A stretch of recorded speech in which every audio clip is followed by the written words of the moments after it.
हो आमदार साहेब इकडे बघा.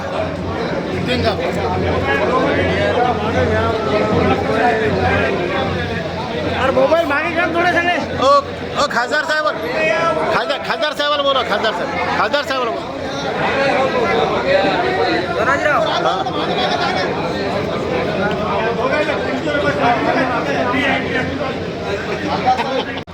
दादा पुढे.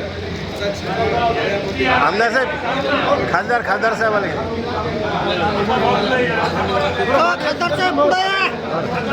खासदार साहेबाला पुढे येऊ द्या. खासदार साहेब पुढे या.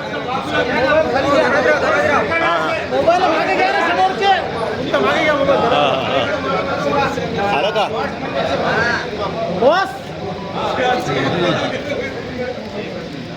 एक मिनिट बॉस.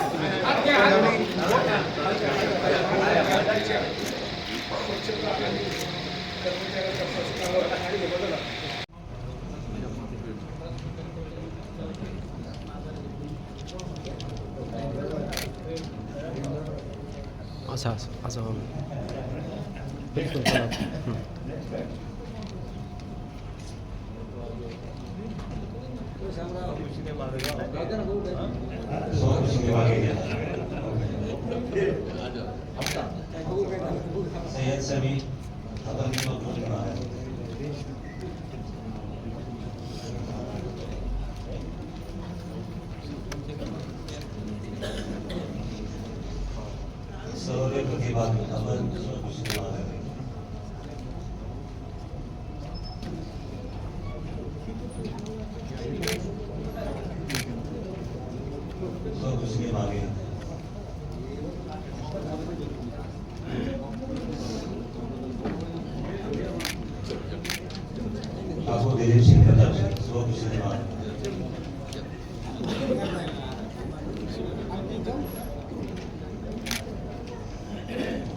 डॉक्टर केदार खडी स्वखुशीने मागो.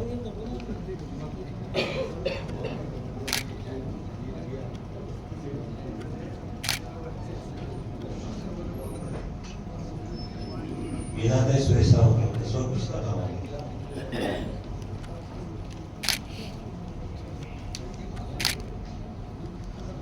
रितेश कांतीलाल झांबड स्वखुशीने मागो.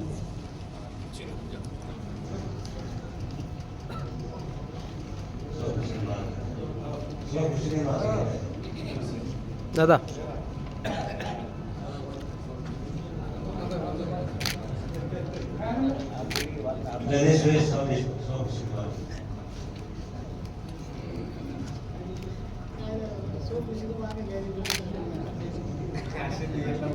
गुलबीर खान स्वखुशीने घेते का मग स्वखुशीने घेते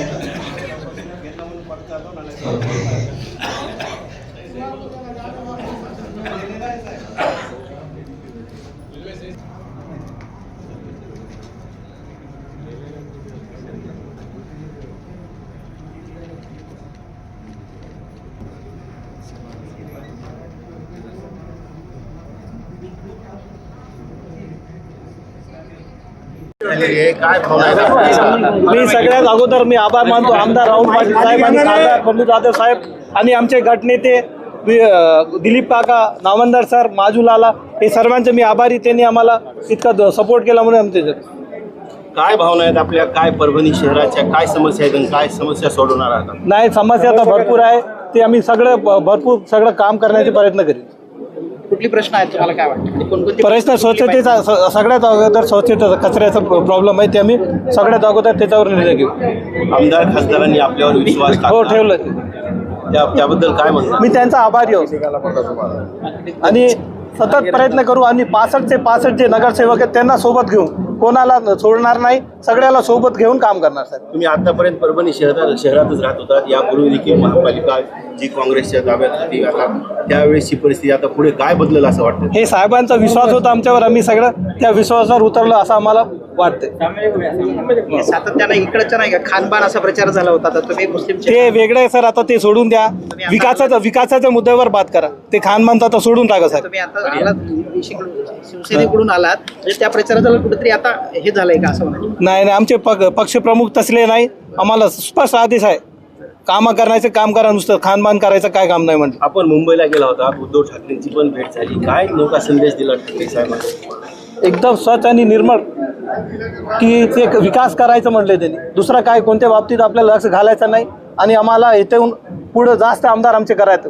प्रत्येक शहरामधून आमचा आमदार ह्याचं करायचं, आम्ही सतत प्रयत्न करणार. ते चला ओके थँक्यू. झाली आहे, काय भावना आहेत आपल्या? सगळ्यात पहिल्यांदा पक्षश्रेष्ठी आशीर्वाद सपकाळ साहेब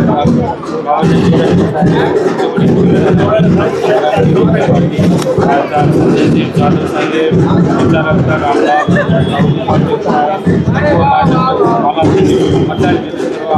सगळ्यांचा मी धन्यवाद म्हणते की माझ्यासारखा एका तरुण व्यक्तीला आणि कमी वयाच्या माणसाला एक फार मोठी संधी पक्षाने त्याबद्दल मी सर्व काँग्रेस पक्षाचा आणि शिवसेनेचा मनपूर्वक आभार व्यक्त करतो. कसा समन्वय राहिला काँग्रेस आणि शिवसेनेचा?